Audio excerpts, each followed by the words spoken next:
유쾌한 남자들의 시시콜콜 토크쇼 김프로쇼 지금 시작하겠습니다. 저는 김프로입니다.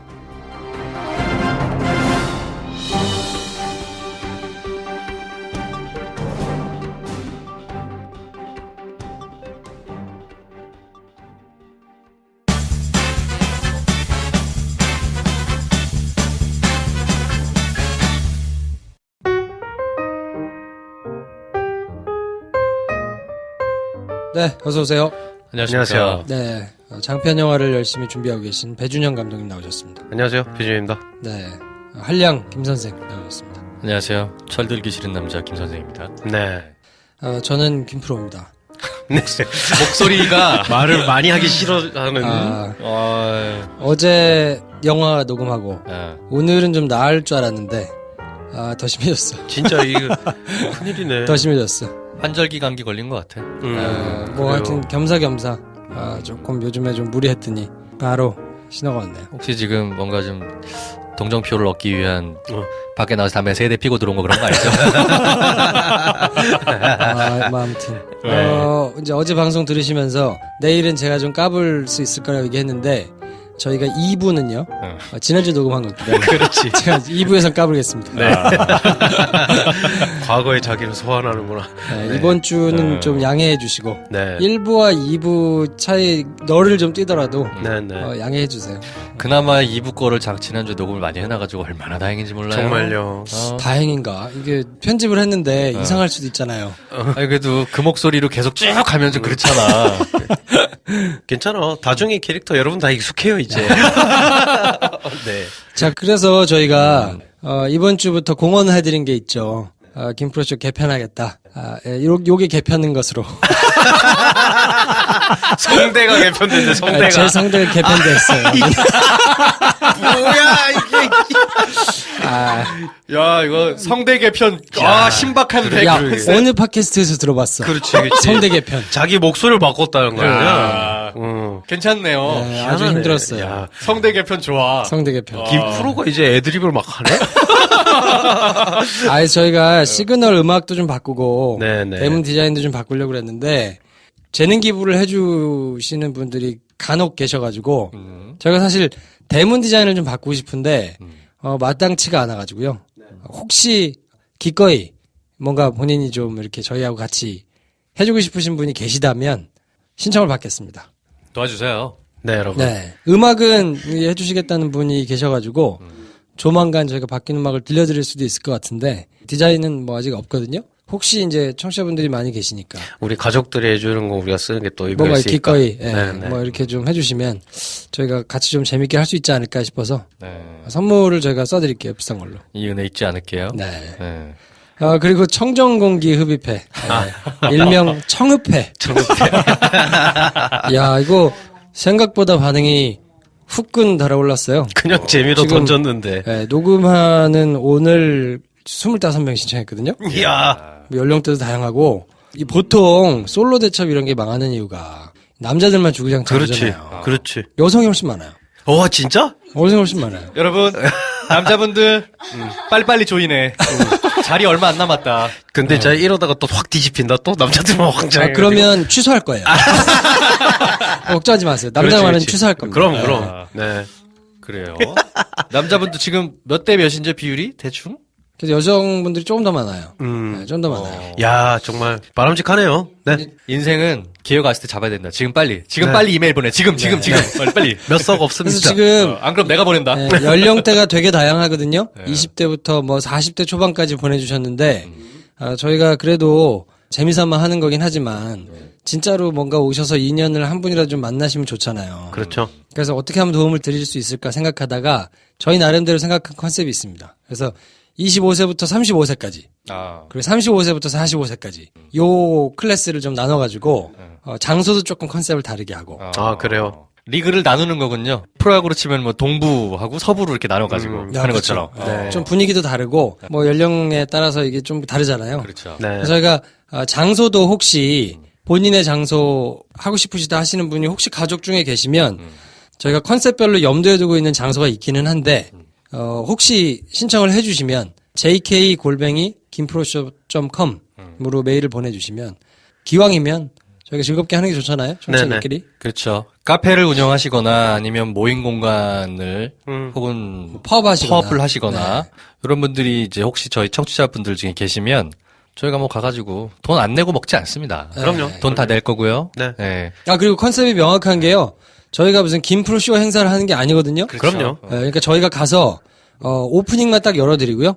이렇게 장소 세팅만 딱 해드리고 그래도 뻘쭘하지 않게 저희를 구실 삼아서 막 이렇게 자연스럽게 얘기가 될 수 있도록 세팅만 해놓고 그렇죠. 인사하고 첫 잔 먹고 저 나올 거예요. 그럼요. 돈은 당신들이 알아서 내세요. 그럼. 돈까지 내줘야 돼? 그러니까 그렇게 팔아주겠다는 얘기예요. 그죠? 네. 그래서 알아서 돈 내시고 드실 만큼 드시고 뭐 노실 만큼 노시고 뭐 연락처 주고 받으시고 알아서 그 뭐 뒤에서 알아서 할 일이지. 단 후기를 기다린다 우리. 다른 거 다 필요 없다. 후기와 인증샷만 있으면 된다. 혹시라도 거기서 만약에 되신 커플이나 이런 거 있으면 저희가 정말 아낌없는 선물 폭탄을 정말 투하해드리겠습니다. 그럼요. 네. 코스별로 다 있거든요 선물이. 우리 지난 시간 다 얘기했잖아. 네. 1, 2, 3, 4. 네. 이제 육아 상품만 들어오면 풀코스야. 그렇지. 뭐 아무튼 그래서 같이 만들어가면 좋지 않을까. 뭐 재밌게 한번 해보려고요. 그래서 일단 첫 시작은 수도권에서 할 테니까요. 서울 지역 내에서 이런 괜찮은 장소가 있으셔가지고 같이 한번 해봅시다 하는 분이 계시면 jk@김프로쇼.com으로 연락을 주시면 우리 여름 작가님하고 이렇게 연락 드려가지고 잘 재밌게 해보겠습니다. 제가 일단 이번 주까지만 풀로 좀 한번 쭉 신청을 받아볼게요. 네. 네. 이 청정 공개에 대한 어떤 니즈가 야 이렇게 저 폭발적일 줄 몰랐네. 미세먼지 천지였던 거지. 저는 솔직히 한 남자만 한 4-5명 우리끼리 술 먹을 줄 알았다. 나. 이렇게 보낼 줄 알았어요. 그래서 저는 그냥 취소하고 깔끔하게 그러려고 생각했는데 오 생각보다 너무 많이 들어왔어요. 요즘 사람들이요, 날씨 어플 키면 예전에는 비 오냐, 뭐, 온도 이 정도 봤잖아. 근데 이제 공기질을 보게 됩니다. 아, 그럼요. 미세먼지 농도를 보게 돼 있어요. 아 그리고 저희가 확인을 위해서요. 혹시 모였는데 막 전혀 다른 프로필과 다른 분이 오시고 뭐 이러면 안 되니까 여름 작가님이 연락하셔가지고 저희가 어쨌든 사진 받을 거거든요. 신청하는 양식에는 저희가 사진을 올리시도록 안 했는데 네. 연락해가지고 이렇게 주고받고 뭐 할 때는 저희가 확인할 거니까요. 그렇죠. 혹시 사진을 안 내시면 저희가 모임에 초대를 할 수가 없습니다. 네. 당사자가 오셨는지 아닌지 확인을 해야 되잖아요. 네네. 네. 약간의 뽀샵은 뭐 괜찮지만 얼굴이 전혀 누군지 모르겠다 이런 사진은 보내시면 안 되고. 아, 네, 네. 그리고 막 개인정보가 다 들어있는 주민등록증을 찍어서 보내주신다거나 그럴 필요 없다. 그렇죠. 그럴 것까지는 아니고. 개인정보 부담스럽습니다. 저는. 네. 네. 저 오늘 쓸 데가 없어요. 네. 자, 오늘의 빠따. 오늘의 빠따는, 이거 외국에서 보내오셨거든요. 야. 남자분이 보내주셨는데, 김 선생께서 오늘의 빠따 소개해 주시겠습니다. 네, 읽어볼게요. BGM 큐. 런던 사는 30대 남자 직장인입니다. 스페인계 회사에서 일하다가 4년 전 지금 있는 런던 회사로 옮겨왔습니다. 예전 직장에서 능력을 인정받지 못하고 뜻하지 않게 사내 정치에 얽혀 마음고생하고 있던 저를 눈여겨보신 런던의 현재 사장님께서 저를 스카우트하셨죠. 개인적으로는 정말 감사하게 생각하고 인격적으로도 훌륭하신 분입니다. 문제는 이분이 너무 과거에 자신이 이루신 성과에 몰입되어 있다는 점이에요.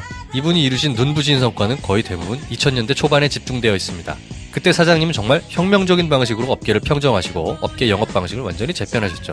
그런데 지금은 2017년이란 말입니다. 저희 업계 모든 사람들이 사장님의 방식이 구닥다리라는 걸 압니다. 제 생각에는 사장님도 아시는 것 같아요. 그런데도 본인의 방식을 고수하고 계십니다. 이것만 해도 미치고 환장을 노릇이는데 얼마 전에 있었던 일은 이런 갈등에 기름을 부었어요. 몇 년 전까지 저희 회사와 상대도 되지 않던 경쟁사에 젊은 사장이 새로 오더니 그 회사를 싹 갈아엎더라고요. 불안불안하면서도 그래도 저 회사는 큰 회사도 아닌데 괜찮을 거야 라고 애써 위안했는데 얼마 전 붙은 경쟁에서 저희가 완전 개박살이 났습니다. 직원들이 죽을 쓴 것도 있지만 그 처참한 개박살의 와중에 저희 사장님은 손을 놓고 아무런 조치도 취하지 못하시는 모습에 그나마 있던 인간적인 신뢰마저 잃어버릴 지경입니다. 김프로쇼 여러분, 저희 사장님에게 대신 한마디 해주세요. 사장님, 제발 다른 사람 말 좀 들으세요.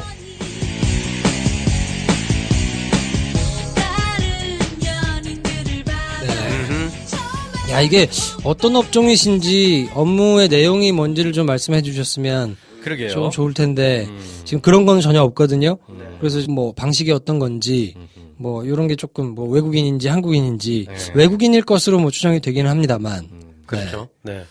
이게 뭐 예를 들면 뭐 제가 익숙한 광고 회사다. 그러면 광고 PT를 하거나 이런 영업 방식 같은 게 워낙 후딱후딱 바뀌잖아요. 네. 그렇기 때문에 그때그때 적응을 못하면 살아남기 힘든 업계이긴 하거든요. 이 회사도 약간 그렇지 않을까. 특히 저 조그만 회사가 젊은 사장이 오더니 갈아엎었대. 그래서 붙었는데 개박살이 났대. 경쟁 PT 느낌인지. 그렇죠. 약간 그런 느낌도 좀 있죠. 네. 근데 이 외국 분이면 저희가 한마디를 이렇게 한국말로 해드릴 수가 없어요. 네, 그 영국식 영어를 구사해야 되는데 또 팀프로 해주면 안 돼요? 파티 이런 거. 휴마도 빠도 뭐 이런 거. 네. 이거 어떻게 해야 되죠? 답답하시기는 할 것 같아요. 보통 이제 조직의 리더가 어떤 사람이냐에 따라서 밑에 있는 사람들의 진로라든지 뭐 역량이라든지 이런 것도 이제 영향을 좀 받으니까 네. 이분 많이 답답하신 것 같은데. 그렇죠. 그러니까 딱히 뭔가 인격적으로 문제가 있어서 막 불거진 문제가 아니라 이 스타일이 이제 좀 바뀌셔야 되는데 능력은 있는데 독단적이다. 그래서 참 우리 밑에 사람이 뭐라고 하기 애매하다. 이런 일들이 왕왕 있으니까. 근데 이 사장님은 사람은 좋은데 능력이 없는 거야, 이제. 그게 최악이거든요. 그렇지. 근데 이렇게 애정이 있으신가 봐요. 보통 이 정도 되면 이렇게 고민 안 하거든요. 이직을 하면 되지. 그 개박살 낸 그 회사로 가는 거거든요. 딴 회사 가면 되지. 뭘 네. 사장님한테 뭐 그렇게 그러신데 사장님에 대한 인간적인 애정은 그래도 있으신가 봐요. 네네. 어려운 시절 자기를 알아봐준 어떤 그렇죠. 사장님에 대한 그게 있고 영광의 시대를 함께 했던 거지. 그렇지. 그래서 그때로 돌아갈 수 있으면 좋겠는데. 예전 직장에서는 능력을 인정을 못 받았는데 그 마음고생 하고 있는데 딱 나를 알아보고 스카우트 해줬으니까 고맙잖아요. 아, 그건 그렇죠. 고맙죠. 네. 근데 아무튼 이제 또 다른 고민이 시작된 건데 어떻게 됩니까? 어쨌든 사장님한테 지금 빠따를 좀 쳐달라고 보내주신 것 같은데. 그렇죠. 근데 우리가 또 외국인을 함부로 폭행하면 안 돼요. 그렇잖아. 인터폴한테 수배될 수 있다. 외국아. 정서가 좀 다르긴 하죠. 정서 다르죠. 거기는 막 이렇게 회초리 됐다가는 쇠고랑 차요.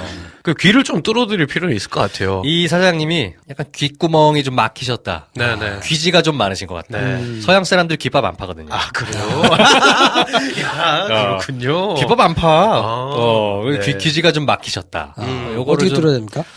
귀지를 파는 여러 가지 방법이 있는데 네네. 귀개를 가지고 이렇게 터는 거 요거는 이제 친밀한 사이였을 때 그렇죠. 그럴 때 할 수 있고 사장님한테는 좀 힘듭니다. 그래요. 그래서 여름 작가가 추천해 주신 방법이 하나 있어요. 귓방맹이라고 하죠 우리가. 네. 귓방맹이를 강하게 치면 귀에 그 적절한 압력과 함께 귀지가 뽕 하고 뚫리게 됩니다. 네. 대신에 이제 때리는 방법이 있더라고. 아까 상세하게 설명을 들었는데 일단 한 손으로 귀를 딱 잡아서 덮어. 귀를 이렇게 덮는 거예요. 귓구멍을 덮어. 네, 귓구멍을 이렇게 덮어. 그 손으로 덮여 있는 귓구멍을 손 등 부분을 철썩철썩. 손등을 때리는 거예요. 그렇죠. 등을. 네. 직접 타격은 아니고 간접 타격이죠. 그렇지. 직접 타격하면 인터폴 출동하고요. 그래서 이렇게 귀를 딱 덮은 다음에 그 덮은 손을 이렇게 손을 때리는 때린다. 그렇죠. 손을 딱. 그럼 반대쪽 귀에서 뭐가 톡 튀어나오겠죠. 그렇죠. 그럴 수 있겠네. 네. 대략 한 3회 정도 적절하게 쳐주면 네. 자연과학의 원리대로 해서 반대쪽으로 퐁 튀어나오지 않을까. 삼투압 작용이랄까. 그렇죠. 막 갖다 붙이는데 우리가. 이게 뭐야? 그래서 사실은 양쪽 귀를 다 뚫어드리려면 네. 좌 3회, 우 3회, 6회를 해드려야 되는데 그래도 한쪽 귀만 뚫리면 들리잖아요. 들리지, 나머지 귀는 알아서 파시겠지. 그래. 그래서 한쪽 귀에 3회. 오케이. 여름 작가표 귓방맹이 3회. 알겠습니다. 네, 선사드립니다. 굉장히 순화된 네. 그리고 인격적인 그렇죠. 인격적인. 인격적인 귓방맹이 서양- 3회 서양식이지. 3회 보내드리겠습니다. 네. 네. 아. 귓밥이 좀 나왔으면 좋겠네. 네. 마치 왜 유럽 사람들이 비주라고 하죠. 네. 그거 받은 기분이네. 그렇죠. 네. 자, 주진우 기자 출연하고 나서 주진우 기자에 대한 댓글들이 많이 달렸는데요. 이번 주 목요일 날 이제 저수지 게임 개봉하는데 금요일 날, 그러니까 9월 8일 날 저희가 화요일 날 얘기했던 대로 저수지 게임의 GV가 합니다. 주진우, 김어준, 표창원 이렇게 세 명이 영화 끝나고 나서 뭐 이렇게 관객들하고 대화를 갖는 시간이 있는데 네. 요거를 그 메가박스 코엑스점에서 하거든요. 네. 저희가 요 코엑스점에서 하는 이 GV 행사 티켓 장당 15,000원씩인데 요거를 모두 10분에게 1인당 2장씩. 네, 1인당 2잔씩 20장을 저희가 쏴드릴까 해요. 금요일 저녁 7시 30분 코엑스. 코엑스. 그리고 요거는 분당이라든지 대구라든지 부산대 또 네. 하나 어디입니까? 뭐 하여튼 네 군데서 생중계 하니까 네네. 뭐 생중계 티켓은 11,000원인가 그런 것 같아요. 가서 보시면 될 것 같고 팟빵 게시판 그리고 jk@김프로쇼.com 김프로 페북 이런 데로 이제 신청을 해주시면 페북은 제가 친구가 아니면 메시지가 좀 늦게 오더라고요. 그 알람이 안 떠가지고 가급적이면 메일로 좀 보내주세요. jk@김프로쇼.com 성함, 연락처, 이메일 보내주시면 팟빵 게시판에서는 성함, 연락처, 이메일을 다 쓸 수는 없을 거예요. 공개된 데니까. 네네. 메일로 그래서 보내주세요. 메일로 주세요. 아마 시간이 금요일날 저녁 7시 반인데 영화가 저희가 봤더니 한 100분, 1시간 40분 정도 하더라고요. 네. 네. 그리고 토크, 김어준, 주진우, 표창원이 하는 토크가 한 7, 80분. 네. 그런 1시간 겁니다. 좀 넘게. 그러니까 한 3시간, 영화부터 토크까지 3시간 정도 한다 생각하시고 금요일 저녁을 뜻있게 보내고 싶은 분들은 지금 김프로쇼 메일로 신청을 해주시기 바랍니다. 네. 그러면 시간이 얼마 없어요. 네. 9월 8일 금요일 저녁 행사하니까 이틀밖에 없네. 네. 오늘 당장 보내셔야 돼요. 듣고 원하시는 분들은 바로 보내주십시오. 몇 장 안 되니까 지금 바로 보내주십시오. 네. 그리고 영화 퍼펙트 데이 이것도 9월 18일 월요일 저녁 8시 용산 CGV에서 1인당 2매씩 15명에게 저희가 쏴드리겠습니다. 네. 시사회 보고 싶어 하시는 분들은 많이 보내주세요. 그럼 저희가 추첨해가지고 보내드리겠습니다. 그러면 우리가 이 시사회 관련된 공지를 아예 팟빵 게시판에 공지에 써드릴게요. 그래서 방금 얘기했던 저수지 게임하고 퍼펙트데이 시사회 어떻게 신청하시는지 언제 보러 가시는지를 팟빵 게시판에 공지사항 부분에 정리를 싹 해드릴게요. 네. 그리고 뭐 혹시 팟빵 안 쓰시는 분들은 저희가 김프로 페이지, 그러니까 페이스북에 김프로를 치시면 뭐 이렇게 그림 그려져가지고 하나 나오거든요. 네, 글로 오시면 거기서 찾아보실 수 있게 또 올려놓을 테니까요. 네. 참고하셔가지고 보내주십시오. 넥서스에서 나를 위한 지식 플러스 시리즈 골프하고 e스포츠 시리즈가 나왔는데 읽고 싶으신 분들 보내주시면 저희가 다 보내드리겠습니다. 그리고 뮤지컬 브로드웨이 42번가 인증해주신 분들 돌마고하고 공범자들 N차 관람 인증해주신 분들한테 저희가 보내드리고 있는데 요것도 팟빵 게시판 공지사항에 오시면 당첨자하고 보실 수 있거든요. 여름 작가님이 지금 연락해가지고 현장에서 티켓 수령하실 수 있도록 연락드리고 있으니까 확인해보시고 본인이 당첨되신 분들은 연락 주시기 바랍니다. 주소 안 보내신 분들 빨리 보내주세요. 네. 한두 개가 아니야. 우리가 이렇게 막 뿌리는 게. 진짜 많아서 지금 여름 작가님 머리가 터질라 그래요. 네. 여러분 다 받아가세요. 네. 네. 지금 책도 보내야 돼, 공연도 해야 돼, 영화도 해야 돼. 지금 저분이 많아요. 네. 굉장히 지금 바빠요. 이게 다 공짜라는 거. 여러분. 뭐 그래서- 하여튼 원하시는 네. 분들은 적극적으로 보내주시면 jk@kimproshow.com 김프로쇼.com으로 보내주시면 되겠습니다. 이 모든 거 우리가 저기 이렇게 막 이렇게 여러분들에게 이렇게 뿌리는 이유는 후기. 오로지 후기입니다. 오로지 후기를 원합니다. 다녀오셔서 후기 뭐 남겨주시면 네. 좋겠고 네. 그리고 재능 기부 마다하지 않겠습니다. 네. 네, 청흡회 청정공기 흡입회 이번 주까지 받을 테니까 신청 많이 해주시기 바랍니다. 그리고 후기 얘기하니까 이제 드디어 저희 김프로쇼 포스터를 받으신 분들의 후기가 아, 그렇죠. 게시판에 이제 속속 네. 답지하고 있습니다. 다시는 안 하려고요. 다시는 안 하려고. 이게 이제 초기에 계셨던 분들은 다 아시는데 이제 중간에 김프로쇼를 듣고 계신 분들은 잘 모르실 거예요. 이게 저희가 올해 4월에 김프로쇼를 리부트하면서 저희 게시판에 있는 분들 이제 댓글 실장 수석님들을 한 10대 분 정도 임명을 했었어요. 저희 가족들처럼. 그분들께 전달해드리는 녹봉입니다. 녹봉. 네. 예. 그냥 받는 게 아니고 이분들의 노고와 그 노력 거기에 대한 감사의 마음으로 드린 거라서 나는 어떻게 받는 거야? 나는 왜 안 줘? 이렇게 생각하시면은 네. 약간의 오해가 있을 수 있다. 네. 이거를 사실 김 선생이 애드립으로 그냥 포스터 보내드릴게요. 그래서 포스터를 뽑았는데 포스터를 보내려면 어떻게 보내? 그 포스터를 싸는 게 있어야 될 거 아니에요. 그죠? 그걸 또 인터넷으로 찾아가지고 받아서 그걸 다 또 해가지고 넣었는데 이걸 또 소포를 보내야 되잖아요. 가져가서 또 그걸 우체국 가서 또 하나씩 다 소포를 와 진짜 그렇죠. 돌아버리는 줄 알았어요. 전국 진짜. 팔도. 네. 해외도 있었어. 해외도 있지. 와, 우리 지금 피아노 실장님. 일일이 찾아가지고 가지고 부피가 커가지고 네. 야 이걸 들고 진짜 힘들었어요. 네. 근데 받으시는 분들은 지금 얼굴이 한바구음을 띄고 그렇죠. 계시거든요. 그럼요. 몇 달 만에 기다렸다가 받는. 청취자분들이 이렇게 좋아하시는데 이거를 이거만 하고 그만두겠다 해버리면 안 돼. 당신은 나쁜 사람. 김 선생의 주도하에 보내드리도록 김 하겠습니다. 선생이 저희가. 보내는 걸로 나중에. 나의 주도하에 업무를 배분하겠습니다. 그렇게 한 거구나. 자 선물 폭탄 코너. 네, 여러분이 기다리시는 바로 그 코너입니다. 선물 폭탄 코너. 술친구 한 박스 받으실 분. 부평 롯데 시네마 예매 인증해주신 마침표보다 쉼표님. 축하드립니다. 공범자들 대구 CGV 예매 인증해주신 듀녹님. 축하드립니다. 네. 자, 김프로쇼 도와주시는 분들입니다. 상쾌한 아침을 위한 굼벵이 파워의 시작, 술자리 만병통치약 술친굼, 그리고 술친굼 홈페이지에서 국내 굼벵이 농가들을 위한 제품까지 같이 판매를 하고 있다니까 소연아범님의 술친굼 많이 애용해 주시기 바랍니다. 소연아범님이 게시판에 술친굼 차를 하나 딱 사진 올려놓으시고선 네. 우리 일만 하는 직원들도 청정공기 흡입회에 보내시겠다며 그래요. 네. 네. 보내셨나 마는지 모르겠네요. 술친굼 네. 껴서 보내주세요. 그렇죠. 네. 그날 술친굼 깔아드릴게요. 그치. 그러네, 네. 그러네. 좋습니다. 마이보험 체크입니다. 내가 가입한 보험 제대로 가입된 건지 과하거나 부족한 것이 있는지 전문가들이 양심적으로 체크해서 보내주시는 보험 체크 서비스입니다. 여러분들 그 재무관리 똑똑하게 상담받아 보시고 우리나라 유수의 팟캐스트들의 좋은 마음으로 늘 광고를 해주시는 선한 기업이십니다. 믿고 맡겨서도 좋겠습니다. 네, 저희는 광고 듣고 2부에서 주진우 기자와 함께 다른 팟캐스트에서 들을 수 없는 내용들이 좀 포함되어 있거든요. 그렇죠. 김프로쇼 단독. 일부러 저희가 뭐 지난 1, 2주 동안 팟캐스트를 워낙 많이 돌아다녀가지고 네. 비슷한 내용을 계속 얘기했거든요. 그거 말고 다른 뭐 있어요. 뭐 저 성수를 어떻게 만났는지 뭐 하여튼 그런 얘기 해드릴 테니까 네. 2부에서 뵙겠습니다.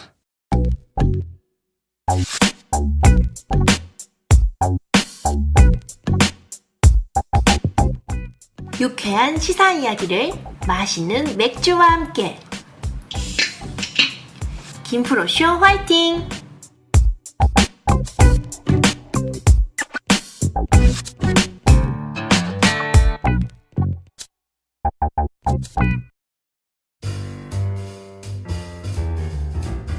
네, 김포쇼 2부는 특별한 손님 모셨습니다. 네. 우리 주진우 기자님 나오셨습니다. 네, 안녕하십니까. 주진우입니다. 지난 시간에 저희가 45분짜리 랩을 막 들어가지고 저수지 게임을 얘기를 하려고 모셨는데 딴 얘기만 한 것 같아.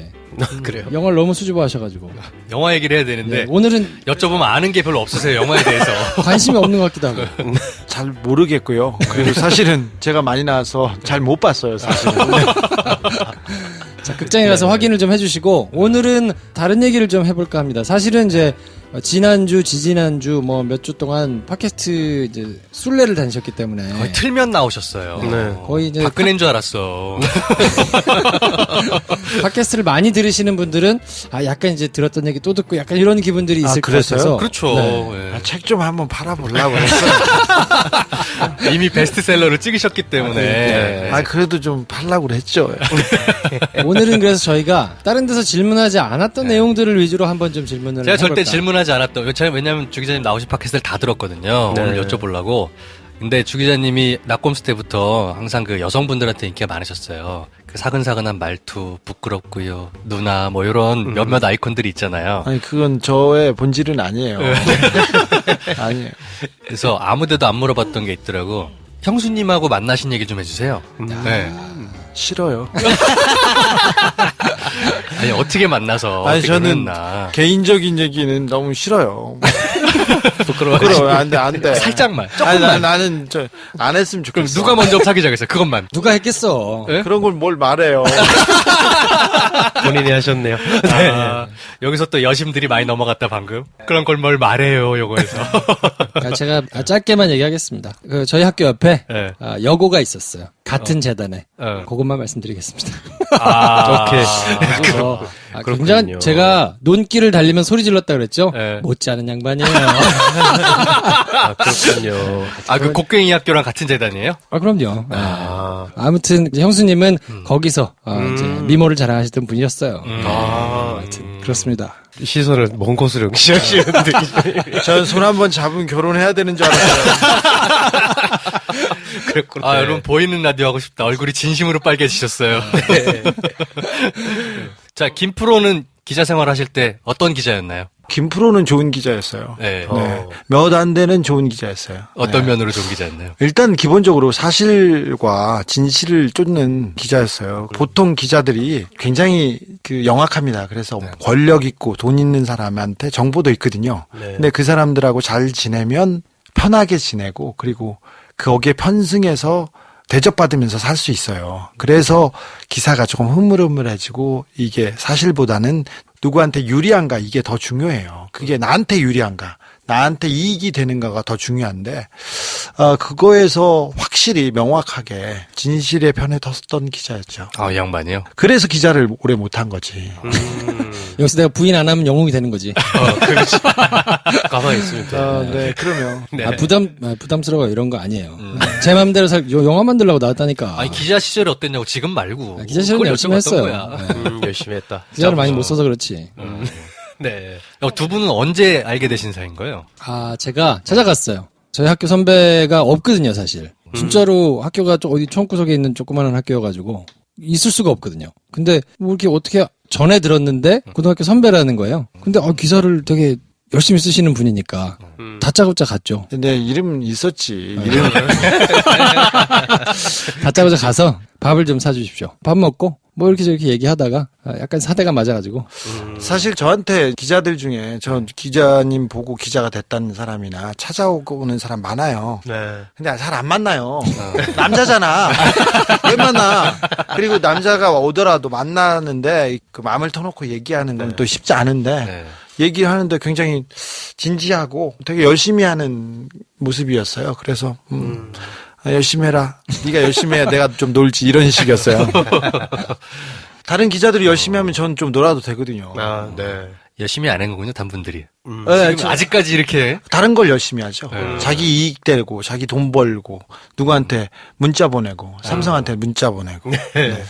그런 거 열심히 하죠. 그럼 둘이 서로 약간 괜찮은데? 이러면서 만났다는. 아니, 그런 거 무난한 남자끼리 뭘 미담이야? 괜찮은 그런 거 어딨어. 그러니까 뭘 괜찮아. 너무 미화된 것 같아.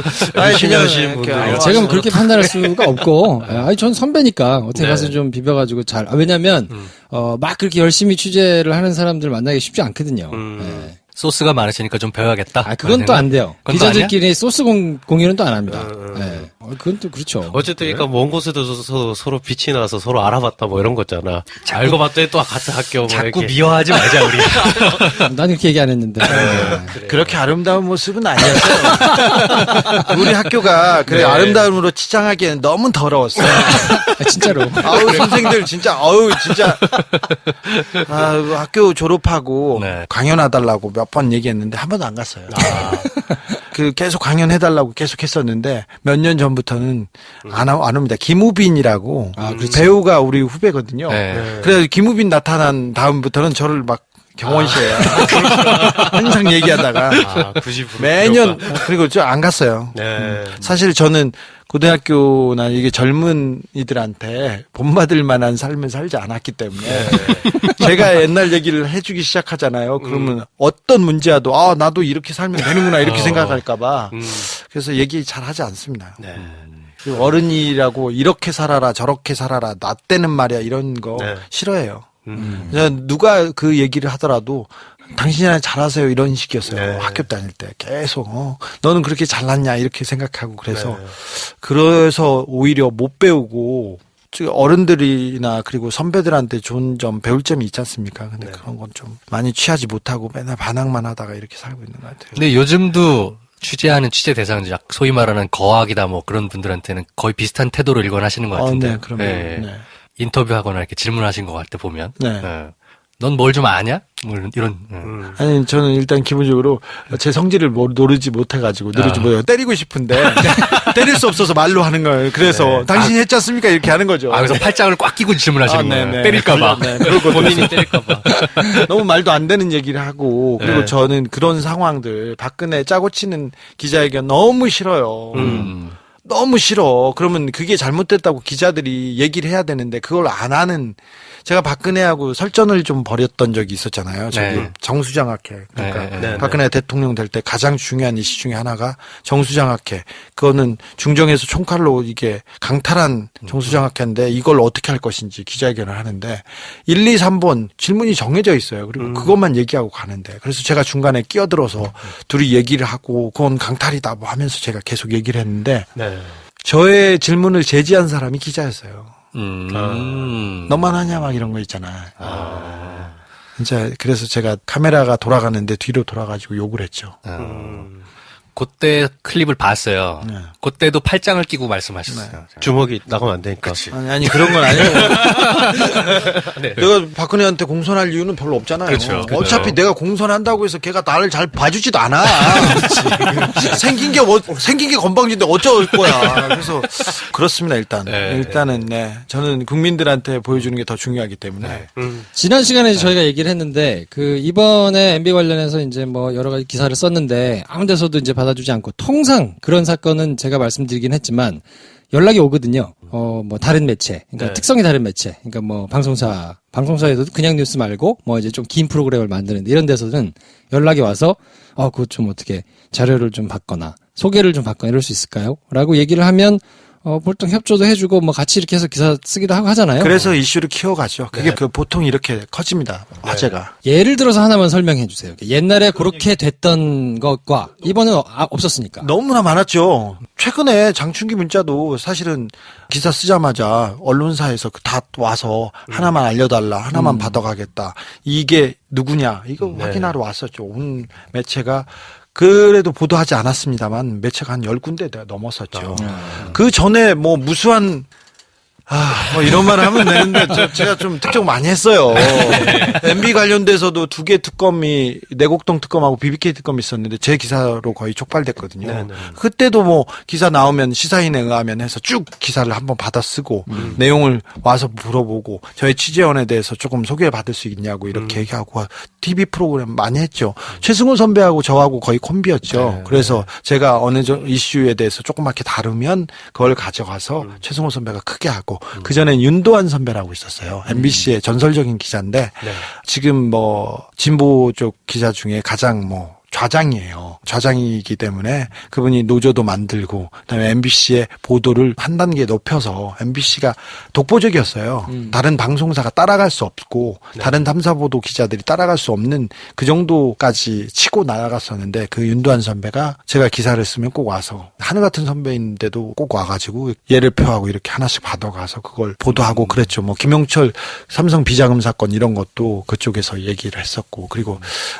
최진실 누나가 돌아가셨을 때 친권이 아무리 잘못한 아버지라도 아무리 개망나니 아버지라도 그 엄마가 죽었을 때 모든 재산과 친권이 아버지한테 갔다는 이런 부조리한 이 친권을 개정하고 싶었어요. 그래서 제가 그 문제를 가지고 여성단체 그리고 여자 판사님들하고 이렇게 여자 분들하고 이렇게 하고 있을 때 제가 기사를 썼을 때도 윤도한 선배가 와서 그걸 가지고 또 크게 만들어주고 그러면 그 이후에 백분토론 손석희 선배가 전화를 해서 백분토론을 다 하고 그래서 이 문제가 되고 새로운 법이 만들고 최진실 법이 그래서 만들어졌거든요. 그런 경우는 수없이 많았어요. 근데 제가 썼던 그 어떤 기사보다 되게 의미 있는 기사였어요. 이번에 이명박 기사는. 이명박을 취재했다. 이명박을 쫓았다 하는 사람들은 다 경악했습니다. 사실은 이건 검찰에서도 연락이 왔고요. 그리고 또 정보기관에서도 예의 주시하고 있고 이 지금 정보기관이 좀 그래서 나서지는 않았지만 옛날 선수들은 다 경악해서 다 연락이 왔었어요. 그래서 검찰에서도 어떻게 이렇게 이런 기사를 이렇게 하면서 자기네들도 놀랐거든요. 근데 오직 하나 언론이 침묵하고 있습니다. 소름 끼치게. 사실은 장충기 문자를 공개한 이유도 언론에만 국한해서 공개한 이유도 삼성 뇌물 사건을 다 뭐 재판과 상관없이 사실과 상관없이 삼성 편에서 기자들이 기사를 계속 쏟아내요. 그리고는 불리한 기사는 하나도 안 하고 그래서 이렇게 침묵의 카르텔을 만들었었는데 그때 그게 이어졌는데 아직도 이명박은 힘이 있구나. 아직도 이명박이 사람들이 이 메인스트림을 지배하고 있구나 이런 생각을 합니다. 그래서 힘이 빠져 있는 상태라고 해야 되나요? 제가 노려서 결정타를 날렸는데 맞고 전혀 미동도 하지 않는 복서를 봤어요. 그래서 제 무릎에 힘이 좀 빠지고 있어요. 전 사실은 책이 1등을 났기 때문에 기자 중에 베스트셀러 1위 한 사람이 우리나라에 없어요. 이 책이 2번째예요. 이명박 추적기가 2번째인데 첫 번째 책이 주기자예요. 그래서 저는 굉장히 영예로운 순간을 살고 있는데 하나도 즐겁지가 않아요. 이명박을 어떻게 할 것인지 지금 계속 고민하고 있습니다. 그래서 지난주에는 급히 해외 취재에 갔는데 곧 다시 취재를 가려고 생각하고 있습니다. 몸 관리 잘 하셔야겠어요. 몸 관리보다 돈 관리가 중요해요. 돈이 없어. 일단 책 좀 사시고. 정수장학회 기자가 내 질문을 막았다라고 아까 하신 거랑 약간 연결해서 생각할 수밖에 없는 게 왜 언론만 더 앞서 나가서 침묵할까 이런 생각이 들기도 하고 오히려 더 맞춰주려고 미리 움직여서 적극적인 침묵을 하고 있는 느낌이 드는데 왜 그럴까요? 언론이 객관적이고 그 심판의 역할을 하기도 해야 되는데 네. 언제부턴가는 우리 언론이 기자들이 필드 플레이어에 나와서 이 거악과 이 부정의 한 축을 담당하고 있어요. 가장 중요한 선동의 역할과 그리고 선전 그리고 사실을 호도하는 역할을 하고 있습니다. 조선일보나 방송들이 저는 언론이라고 보지 않아요. 악한 영향을 미치는 거는 언론이라고 볼 수 있고 그런 건 사라지는 게 나아요. 네. 그래서 언제부턴가 자기네들이 부정한 자리를 그 역할을 하다가 이제 그 부정한 자리를 지켜야 되는 자리에 있어서 그래서 더 극악하게 나서는 것 같아요. 그 이유는 여전히 이명박 힘이 세니까. 네. 이명박 때 자기네들이 얻어먹고 같이 해먹은 게 많아요. 박근혜한테도 마찬가지였는데 박근혜는 버리지 않으면 안 될 정도로 심각한 상황이니까 그냥 마구 버린 거죠. 잘 생각해 보세요. MBC가 조선일보가 더 때렸어요. 동아일보가 더 때렸어. 박근혜를. 그렇죠. 그래서 빨리 박근혜를 버리고 보수의 새로운 카드를 만들자 이런 생각이 있었는데 잘 안 됐죠. 네. 그런데 아직도 이명박 주변 사람들은 곳곳에 포진하고 있습니다. 잘 알다시피 아직도 검찰에 중요한 라인에는 BBK 이명박 박근혜 때 잘 나갔던 애들 아직 그대로 있어요. 아주 요직에. 네. 그리고 특별히 금융권 재계 한 번도 바뀐 적이 없어요. 이명박 임명했던 사람들 아직도 그대로 있어요. 그대로군요. 네. 금융권 재계, 돈과 권력, 사법부, 양승태, 네. 법원의 김기춘 양승태가 뿌려놓은 주요 포직에 있는 판사들. 이 사람들 다 아직도 그렇습니다. 이 사람들이 아직도 적폐청산을 온몸으로 맡고 있습니다. 쉽지 않은 싸움. 갈 길이 너무 머네. 예, 너무 멀어. 근데 이번 영화가 얼마나 좀 이렇게 많은 분들이 봐주셨으면 좋겠어요? 현실적인 그런 바람이 있으시잖아요. 말도 안 돼. 천만 이럴 순 없을 거고. 저는 뭐 많이 개봉 날짜를 모르는 사람이야. 많은 분들이 봐주셨으면 하는 바람이 있기도 한데 네. 또 많이 보면 또 창피하니까 부끄럽다가 더 큰.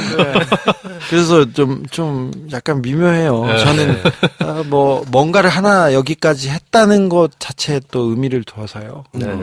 스코어는 전혀 진짜 관심이 없어요. 그 대신 지금 공범자들 나왔고 쌍용차가 나와서 저는 그 다큐가 잘 돼야 되는데 저는 그분들 GV를 지금 잡고 있거든요. 그래서 이상호 선배하고 저 김광석 자 그걸 잡고 있어서 잘 모르겠어요. 정작 본인 영화는 안 하시고.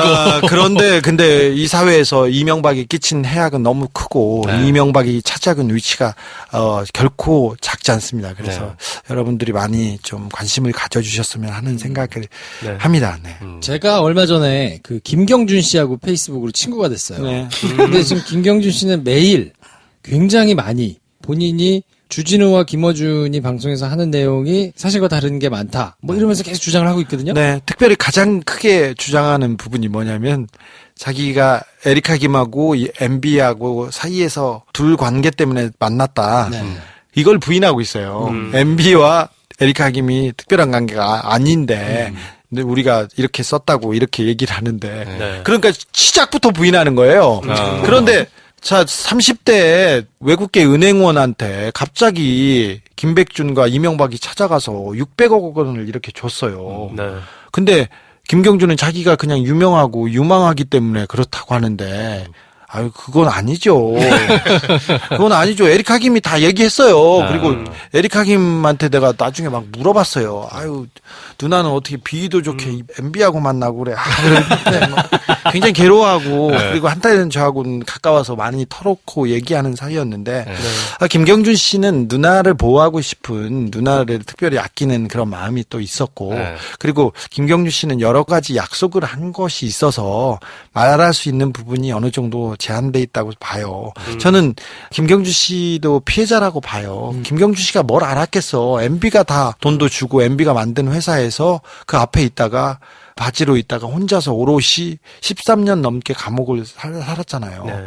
종범이에요. 김경준은 잘한 사람 아니에요. 사기도 잘한 사람 아닌데 종범이에요. 종범이 13년을 살았습니다.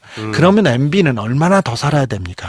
자, BBK가 MB 것이 아니라는 거는 증명하려면은 자기 오른손과 왼손이 자기 것이 아니라고 증명하는 거하고 똑같아요. 다스가 자기 것이 아니라는 건 자기 뇌와 자기 가슴이 자기 것이 아니라는 것도 똑같아요. 검찰의 논리대로라면. 근데 MB가 다스와 BBK를 소유하고 있었다는 증거를 이번에 제가 낸 것이기 때문에 어느 정도 효과가 있어야 되는데 김경준 씨는 그래서 좀 특별하게 그 안에서 있는 위치 때문에 계속 저의 얘기를 다 부인하진 않는데 한두 가지가 틀렸다 이렇게 얘기를 하시는데 또 입장을 이해해요. 그리고 또 김경준 씨는 가혹하게 옥살이를 했기 때문에 뭐 피해자라고 이렇게 얘기할 그게 있어요. 그런데 사실 MB한테 좀 해야죠. MB한테 당했잖아. MB의 검사들한테 당했잖아. 그럼 MB와 MB 검사들이 어떤 일을 했었는지 명확하게 좀 다 내놓고 얘기를 해야 되는데 너무 숨기고 그렇게 뭐 무서운가요? 에리카 김 그거 아니다 이렇게 무섭죠. 13년 살고 그랬으면. 그리고 감옥에 있을 때 그 가족들 얼마나 괴롭혔겠어요. MB가 자기 사람을 거기다 심어가지고 총영사로 심어서 계속 괴롭혔지 않습니까? 대단한 새끼죠. 양반 아주 우리나라 반세기 역사상 좀 아유 이런 캐릭터는 더 나오기 어려워요 진짜. 아우, 돈에 환장한 사람이죠. 환장해 아주. 너무 옛날 얘기라 낙곰수 시절에 도올 선생이 나와서 MB 얘기를 인상 비평을 한 적이 있었어요. 제가 그 갑자기 기억이 나네요.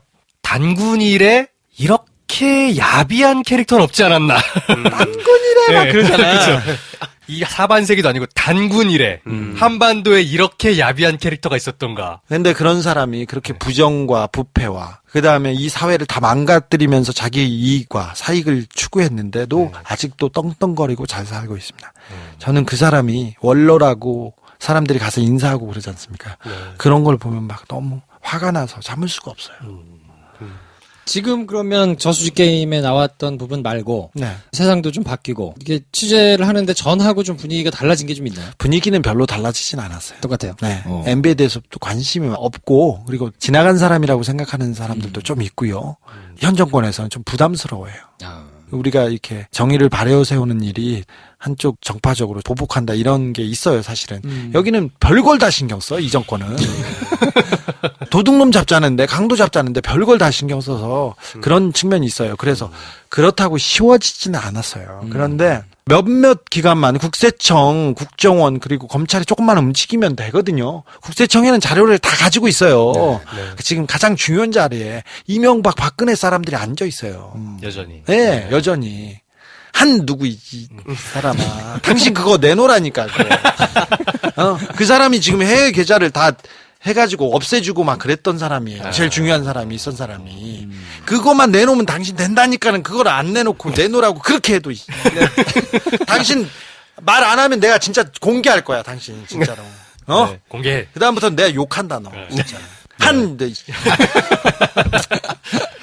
쉽지는 않습니다. 그런데 MB 프로젝트 1탄이 나갔고요. 몇 탄 준비하고 있어요. 근데 지금은 너무 이놈이 가드가 견고해서 주먹을 날려도 조금 그래서 좀 분위기를 또 조금 더 올리려고 이렇게 워밍업을 좀 하려고 이제 책도 팔고 다큐도 좀 나와서 이렇게 사람들이 MB가 중요하다고 올려놓고 그 다음에 기사가 계속 나옵니다. 저는 기자이기 때문에 기사로 말을 합니다. 지원군이 많이 필요하시겠네요. 필요합니다. 사실은 지금은 굉장히 도시락 폭탄을 가지고 적진에 던졌는데 폭파했는데 전혀 상처가 없고 저만 조금 안에서 고립된 느낌으로 지금 서 있어요. 네. 사실은 정권이 안 바뀌었으면 그대로 저만 수사를 하고 저만 감옥에 가는 아예 심플한 케이스였는데 테크트리가 딱 정해져 있었죠. 네, 그렇죠. 지금은 그래도 해방돼서 이명박이 쫄고 있죠. 이명박 엄청 쫄아가지고 회사에서 지금 계속 자료 소각하고 있어요. 그거 제보해주는 분들이 계세요. 약간 오버랩이 되는 게 해방되고 나서 친일파들이 벌벌 떨고 있는 상황이잖아요. 반민특위가 치러 나가야 되는데 이때 되치기 당하면 안 되잖아. 약간 그런 느낌도 들어요. 조금 그래요. 저는 만주에서 총 쏘던 사람이에요. 그런데 이제 정권이 바뀌었는데 와서 쟤 정리해야 된다고 하는데 쟤는 힘이 있고 쟤는 뭐 하는 애야 뭐 이런 거 있잖아. 아직도 그딴 식으로 살아 막 이런 거 있잖아요. 해방된 세상에서도 환영받지 못할 거라는 건 알고 있었어요. 저는 너무 과격해 보여서 어디에서 부르지도 않고 어디 가지도 못한다는 것도 잘 알아요. 근데 좀 저는 이런 역할이 좀 필요하다고 해서 제가 할 수 있는 한 너무 세게 왔는데, 좀 쉽지 않은 길이라는 걸 알았어요. 기자님 뭐 기운을 내세요. 그 환영받지 못하는 태도를 갖고 있는 사람은 우리 사회에서 제 느낌에는 한 줌이고요. 힘과 권력을 갖고 있긴 하지만 좀 한 줌밖에 안 남은 것 같아요. 그런데 아직도 그렇게 힘이 세.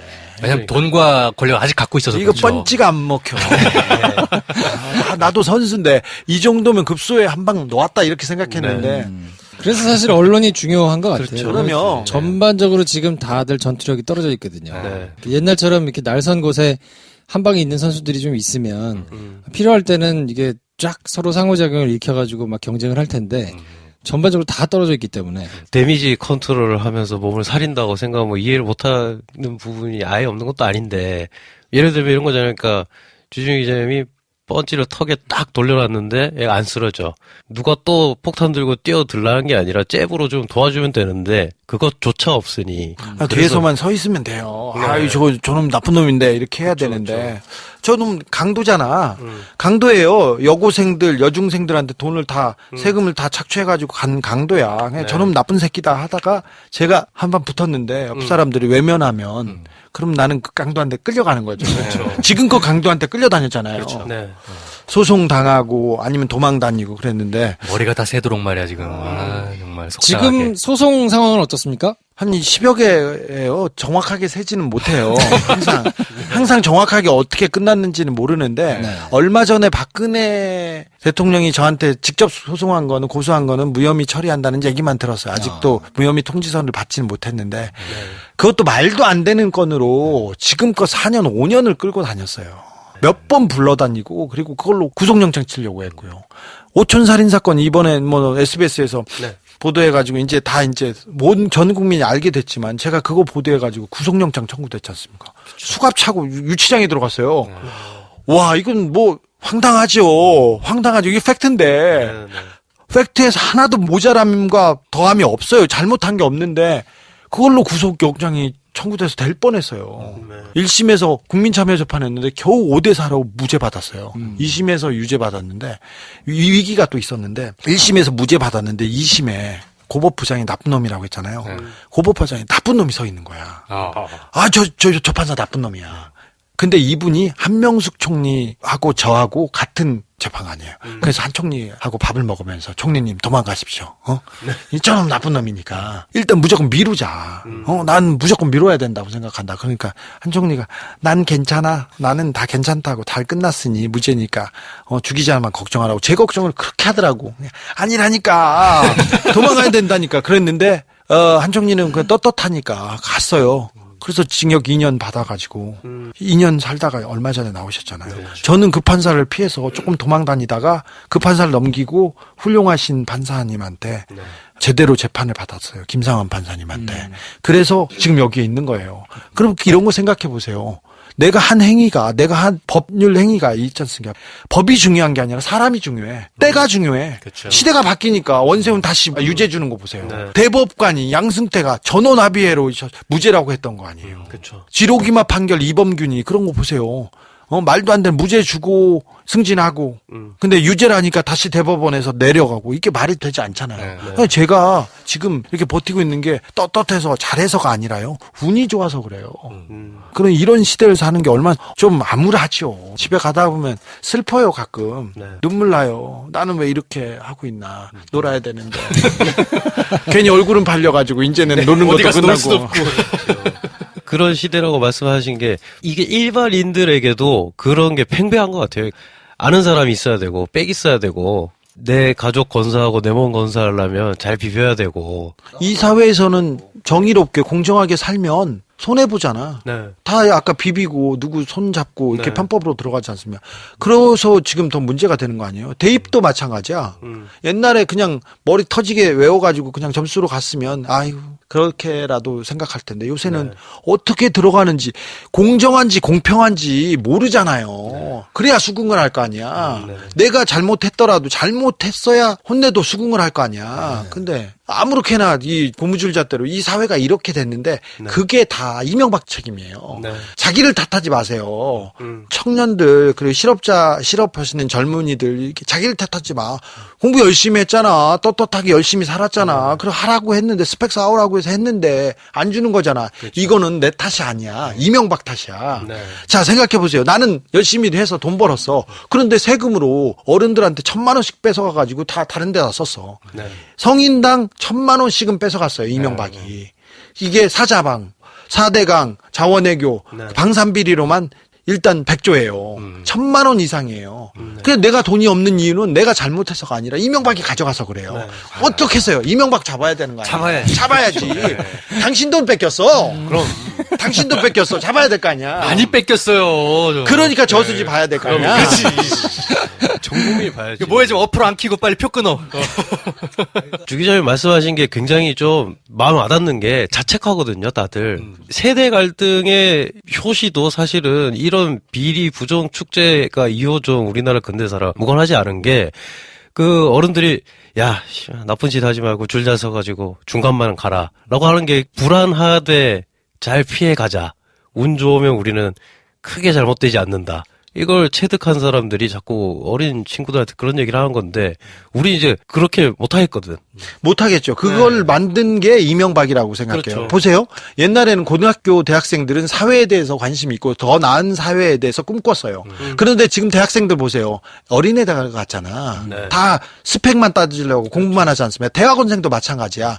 누가 그렇게 만들었냐? 어른의 책임이에요. 모든 청년과 아이들의 책임은 어른의 책임이에요. 그래서 사회적으로 그렇게 만들었어. 야, 바른 소리하고 사회에 관심 있잖아. 그럼 너 취직 안 돼. 너 앞으로 어떻게 살려고 그래? 그냥 무조건 외워. 가서 기어. 그래서 들어가. 이 굴욕의 사다리를 놓은 게 이명박 때예요. 물론 이렇게 신자유주의가 계속해서 양극화로 갈등으로 가고는 있었지만 그나마 김대중 노무현 때는 올바른 방향으로 가려고 노력했어요. 하지만 이 사다리를 끊어버리고 야, 빈익빈 부익부. 어차피 위너가 다 갖는 거야. 승자 독식이야. 그리고 사회는 어차피 불공평한 거야. 그러니까 니네들 정규직 되려면 기어. 이걸 만든 게 이명박 때라니까요. 모든 게 이명박 때문이에요. 그러니까 자기 탓하지 말고 남 탓하고 특별히 이명박 탓합니다. 남 탓도 여러 명을 탓할 필요가 없어요. 이명박 탓이야. 네. 이 지도자가 배를 다른 데로 산으로 끌고 간 거야. 자기 이익만을 위해서 끌고 간 거야. 그래서 우리가 발전하고 우리가 복지에 쓰고 그리고 우리가 자기 개발을 할 시간과 돈을 이명박이 다 자기가 썼어요. 저수지에 있어. 지금 가서 찾을 수 있어요. 찾아야 돼. 꿈 같은 얘기가 아니라 상식적인 이야기거든요. 정말 이런 상식적인 승리를 다시 경험을 해야 나라가 다음 단계로 가지 않을까 굉장히 중요한 기록인 것 같아요. 어쨌든 불행 중 다행인 것은 촛불의 힘이 300만 개가 모였더니 어떤 일이 나왔는지 우리가 목도를 했으니 그렇다고 이거를 촛불로 기사를 쓸 수는 없는 거 아닙니까? 저는 그래서 정말 뒤에 서 있기만 하면 되는 다른 언론들 기자들이 왜 뭐 때문에 그렇게 압도적인 침묵을 지키고 있는지 여전히 좀 이해가 안 가네요. 유약해진 거겠죠. 가지고 있는 걸 뺏길까봐. 사실은 기자를 꿈꾸고 기자를 하겠다는 사람들이 자기의 이익이나 자기 출세보다는 사회에 보탬이 되겠다, 사회의 역할을 하고 싶다 이런 생각에서 시작합니다. 근데 뭐 직장 생활을 하면서 이제 밥벌이의 무게, 이 직업이 주는 이런 것, 그리고 특별히 우리 언론사에서는 열심히 하고 일 잘하고 그런 사람을 원하지 않아요, 사회에서. 이것도 이명박 때문인데. 삼성에서 일 잘하고 창의적인 직원을 원할 것 같아요? 한 명 정도 필요하죠. 그거 말고 충성, 배신하지 않는다. 이걸 절대 덕목으로 봐요. 이명박 때 다 그랬어요. 보세요. 언론사 그래요. 일 잘하고 열심히 하는 애보다 내 말 잘 듣고 내 편. 와가지고 폭탄주 먹을 때 끝까지 서 있고 형님하고 끝까지 있는 애들, 그런 애들만 되고 그러니 그런 애가 좋은 자리에 가고 승진하는 걸 보니까 인간인지라 약해지죠. 그런데 뭐 다른 직업보다는 언론인을 꿈꿨으면 사회가 올바른 방향으로 나가는데 보탬이 되겠다고 생각하고 왔으면 조금 그런 부분에 대해서는 좀 의연하고 침묵하지 않고 살아도 돼요. 정의롭게 살아도 괜찮아요. 저는 뭐 작은 매체에서 일하고 있지만 내 멋대로 취재하고 있지만 내 멋대로 출장 가고 멋대로 쓰고 있지만 그래도 괜찮아요. 책 나오면 잘 되고 사람들이 응원해 줍니다. 그래서 회사에서는 미움을 받을 수는 있어요. 그런데 다른데 독자들한테 그리고 자기 기사를 보는 사람들한테 인정을 받고 그러면 더 큰 가치인데 눈앞의 이익 때문에 내가 어떤 자리로 가나 이걸 때문에 인간적으로 좀 무너지는 것 같은데 이게 진정한 욜로죠, 욜로. 한 번 사는데. 오늘만 살아. 네.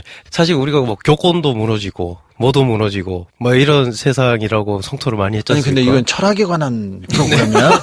아니 뭐 어떻게 하다 보니까 생각하다 보니. 잘 왔어. 네. 그러니까 언론도 이렇게 근데 방금 주 기자님이 말씀하신 것처럼 근데 이게 그냥 말 잘 듣는 애들이 승진하는 게 그러니까 되게 심플하게 그냥 돈 문제거든요. 이걸 좀 까발리는 게 좋을 것 같아요. 그러니까 돈 하다 보니까 그냥 다 짜쳐진 거거든요. 그러니까 내가 막 직업상의 어떤 딜레마와 내가 그래도 조직과의 충성과 나의 행복과 이걸 막 잘 이렇게 막 이 밸런스를 막 맞춰 가겠다가 아니라 그냥 돈 하다 보니까 그냥 돈에 맞춰서 줄쭉 선 거야. 그래서 돈의 신을 잡아야 된다는 네. 거죠. 그러니까 이걸 그냥 딱 하나만 잡으면 돼. 돈거린 게 이명박이잖아. 네, 그러니까 이게 네, 돈의 신을 돈. 잡자는 게 우리의 그거였어요. 그래서 돈의 신 이승환이 만들었는데 네. 쓸데없이 고칼로 만든다고 해서 오케스트라 부르고 막 외국에 가가지고 마스터링 막 하고 그래 돈을 엄청 많이 썼어요. 돈을 많이 썼는데 작품은 잘 안 되고 싸늘히 식어버린 그 시선 때문에 굉장히 괴로워하고 있어요. 내가 돈 때문에. 나는 돈에 대해서는 의연하다 그런데 굉장히 좀 지금 슬퍼하고 있어요. 그 음악을 만들겠다는 아이디어는 본인이 내신 거예요? 저기 이승환이 냈죠. 근데 본인이 어떤 의도로 이 형은 정의로워요. 그 정의로운데 혼자 정의로워가지고 뭔가를 하고 싶은데 사실은 제가 저 이명박 추적하는데 굉장히 걱정하고 뒤에서 많이 도와주고 그랬어요. 근데 맨날 동생이 하나 있는데 맨날 쟤 쫓아간다고 혼자 막 가니까 못 가게도 하고 위험하니까 맨날 전화하라고 하고 그러다가 이제 책을 낸다고 다큐멘터리를 만든다고 하니까 자기가 책 주제가를 만들어주겠다고 하고 자기가 했죠. 근데 만들어만 주면 되는데 쓸데없이 거기다 너무 이제 퀄리티 있잖아.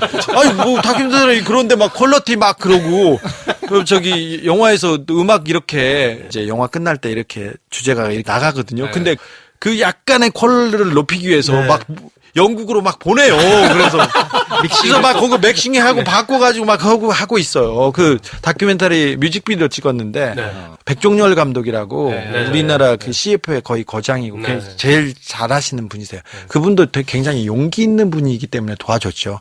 그 저희 같은 사람들은 또 용기 있는 빨갱이들이 뒤에서 다 도와줘요.